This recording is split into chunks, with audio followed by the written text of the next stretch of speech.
Nous sommes en République démocratique du Congo, notre beau et très cher pays. Mesdames et messieurs, salut et bienvenue à cette nouvelle session de l'information qui ouvre la semaine.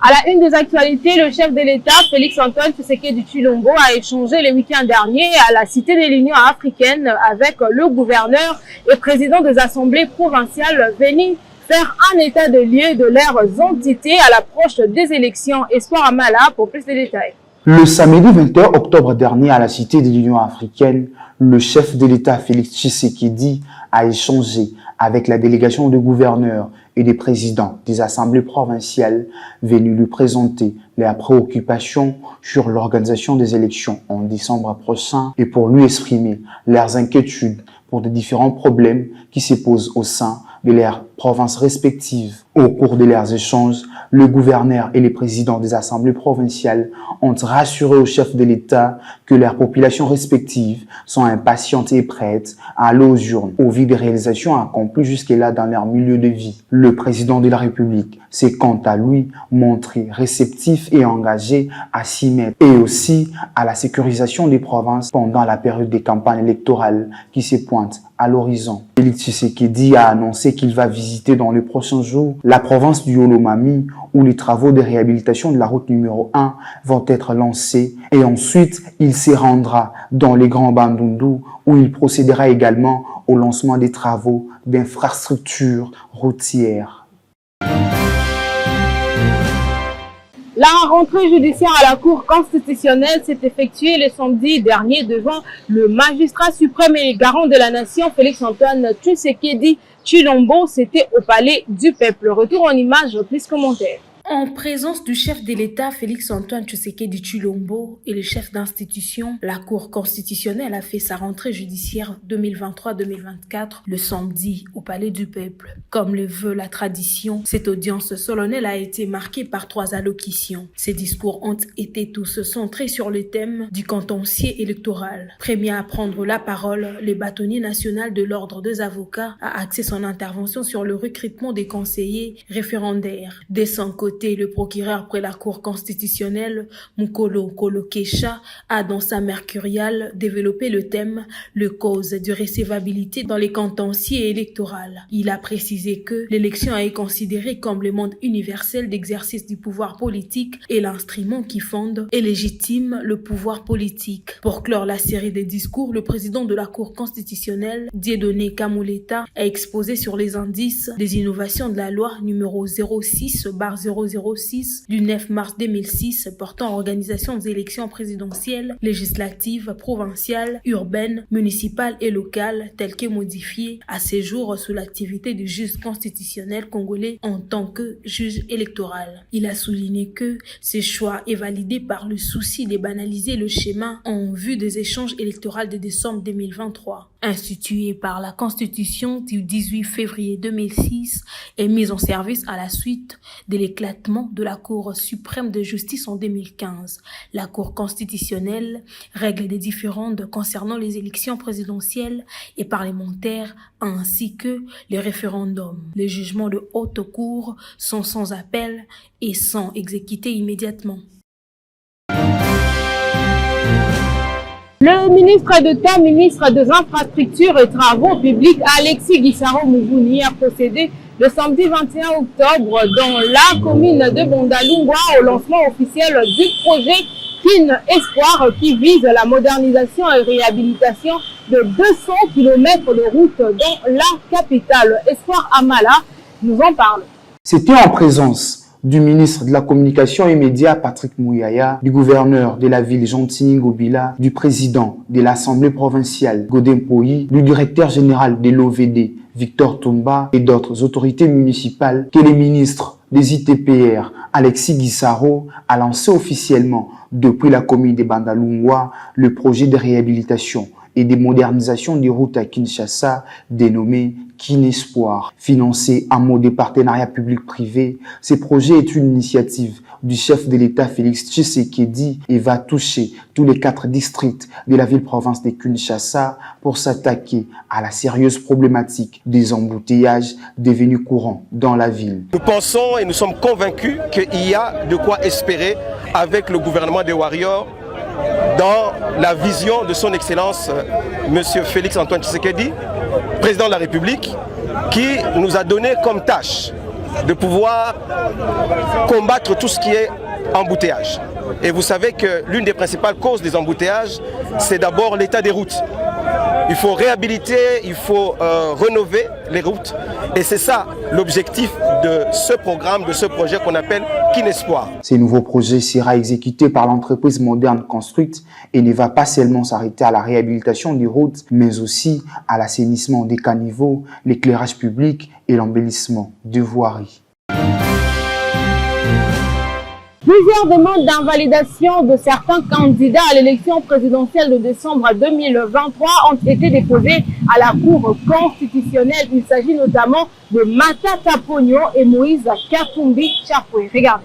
Après la publication des listes provisoires des 24 candidats à l'élection présidentielle de décembre 2023 par la Commission électorale nationale indépendante CENI le 19 octobre dernier, plusieurs voix s'élèvent pour demander à la Cour constitutionnelle d'invalider certaines candidatures, notamment celle de Matata Ponyo, président des LGD, et de Moïse Katumbi, de l'Ensemble pour la République. En ce qui concerne Moïse Katumbi, la requête de l'invalidation de sa candidature a été déposée par les citoyens Junior Tivouadi à la Cour constitutionnelle. À en croire l'auteur de cette requête, le problème des nationalités, l'usage des faux dans l'affaire des SMIC, en rapport avec les salaires des travailleurs dans les Katanga, font l'objet des griefs pour justifier la demande d'invalidation de la candidature de l'ex-gouverneur du Katanga. De l'autre côté, c'est le citoyen Rachidi Moussenga qui a déposé à son tour sa demande à la Cour constitutionnelle en vue de l'invalidation de la candidature de Matata Ponyo. À sa charge, l'auteur de la requête évoque la question des nationalités, la mégestion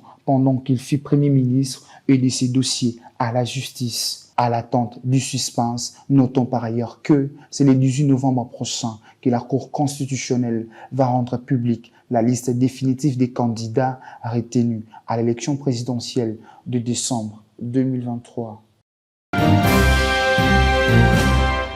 La prise de conscience pendant la période électorale est l'une des recommandations que le docteur Denis Mukwege, prix Nobel de paix 2018, a fait aux jeunes le dimanche 22 octobre. Regardez. Face aux jeunes de la ville-province de Kinshasa et ceux d'ailleurs, le prix Nobel de paix 2018, le docteur Denis Mukwege, en sa qualité du candidat à l'élection présidentielle de décembre 2023, s'est adressé à ces derniers le dimanche 22 octobre 2023 dans l'objectif de conscientiser les jeunes à la prise de conscience, surtout pendant cette période électorale. Il a profité pour recommander à ces derniers de mettre fin aux antivaleurs en jouant pleinement les rôles comme le présent et les futurs du pays. Dirigé comme un mode de gouvernance dans notre pays. Et souvent la jeunesse qui cherche son rôle modèle au sommet de l'État ne peut être inspirée que par ce modèle gangréné par le mensonge qui est la mère de tous les vices. Nous devons mettre fin à ces vices. Nous devons mettre fin à ce système qui ne nous permet pas d'aller de l'avant. La jeunesse étant l'avenir de notre pays, mais surtout les présents des changements que nous allons impulser. Il est plus qu'urgent qu'elle rompe avec les antivaleurs et qu'elle soit plutôt les lanceurs d'alerte pour lutter contre ces vices.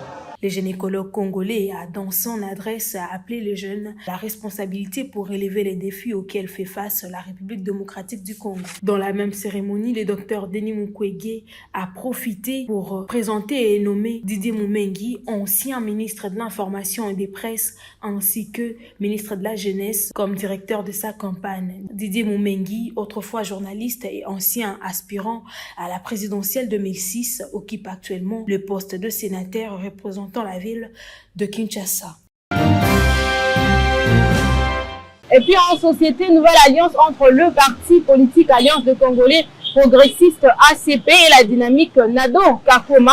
C'était le dimanche 22 octobre 2023 dans la salle Suzanela à Limete. C'est le secrétaire du parti Charles Mbutamuntu qui a remis l'étendard au président de cette dynamique. C'est dans la salle Suzanne-là, située dans la route Université dans la commune de Limete, le dimanche 22 octobre 2023, que la dynamique Nado Kakoma a procédé à son adhésion au parti politique Alliance des Congolais progressistes ACP en sigle, dont Jantini Ngobilambaka, gouverneur de la ville de Kinshasa, en est l'autorité morale. Devant le haut cadre du parti, notamment le secrétaire général Charles Mbutamuntu Luanga, qui a explicité à la dynamique Nado Kakoma la vision du parti avant de procéder à leur adhésion au sein de l'ACP, en remettant un drapeau du parti au président de cette dynamique, symbole et signe de cette nouvelle alliance. Il y a l'émotion à le drapeau, n'a pas limité à expliquer, mais je vais voir la balance que les alliés, ils ont la égalité. Balance, ils ont la justice, ils ont la donc, toujours le drapeau de masquer désormais, place Niazali, évangile à l'émotion côté ACP. Satisfait de la volonté et l'amour de l'ACP à son égard, le président Nado Kakoma s'est exprimé en ces termes. Ce qui est l'andimi, la responsabilité, Oyo, l'andimi en pour la bio. L'andimi en pour la bio, Pambate. Pour la moni bambula na bambula tozala robe bozonga sima ACP le pour le changement bisonos tozala na kati ACP pour le changement. Rappelons-les que Nado Kakoma est candidat au prochain scrutin de décembre 2023 à la circonscription des Moamba.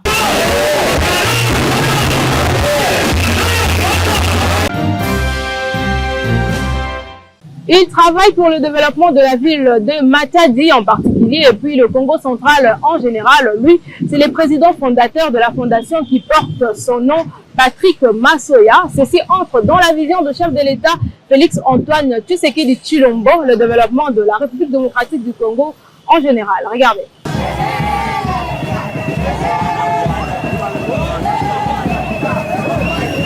Connu sous les noms de Bic Rouge grâce à sa façon de faire, lui c'est Patrick Massoya bin Ombunga. Nouvelle figure dans la sphère politique mais ancien dans la vie quotidienne de la population matadienne grâce à ses actions menées pour les bien-être de tous. Au nom de sa fondation portant son nom. En sa qualité de fils maison, c'est-à-dire natif de la ville de Matadi, Patrick Massoya bin Ombunga a fait le choix de postuler à l'élection provinciale en 2023 pour mettre en place son savoir-faire, ses multiples stratégies, projets pouvant ramener le développement dans cette partie de la RDC, aussi être défenseur et porte-parole du peuple né Congo auprès du gouvernement provincial qui est central. Témoignage fait par le coordonnateur national de sa fondation, Toms Masunda Mavungu. Patrick Massoya, c'est un philanthrope, c'est une personne qui a vraiment de l'amour envers les gens, qui aime bien aider la population et qui se soucie un peu de la population. Raison pour laquelle Patrick Massoya, étant fils né Congo, il a les soucis de s'intégrer, des soucis d'être proche de sa population. Il est né, grandi à Matadi, et il a voyagé, il a fait un déplacement pour les États-Unis, dont il a passé pendant 20 ans aux États-Unis.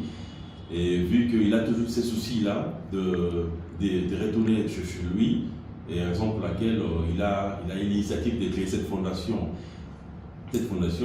dans le sens d'aider la population matadienne en particulier, et de la province du Congo central en général. Longtemps œuvré dans les aides humanitaires, l'homme au bon cœur, Patrick Massoya, continue d'aider la population dans de multiples besoins. Récemment, il a répondu oui et présent aux patients de l'hôpital général de Kikonda, où il a payé les frais de l'hospitalisation des patients et il a promis de revenir pour la réhabilitation de l'hôpital de Kikonda, l'hôpital qu'il a vu naître.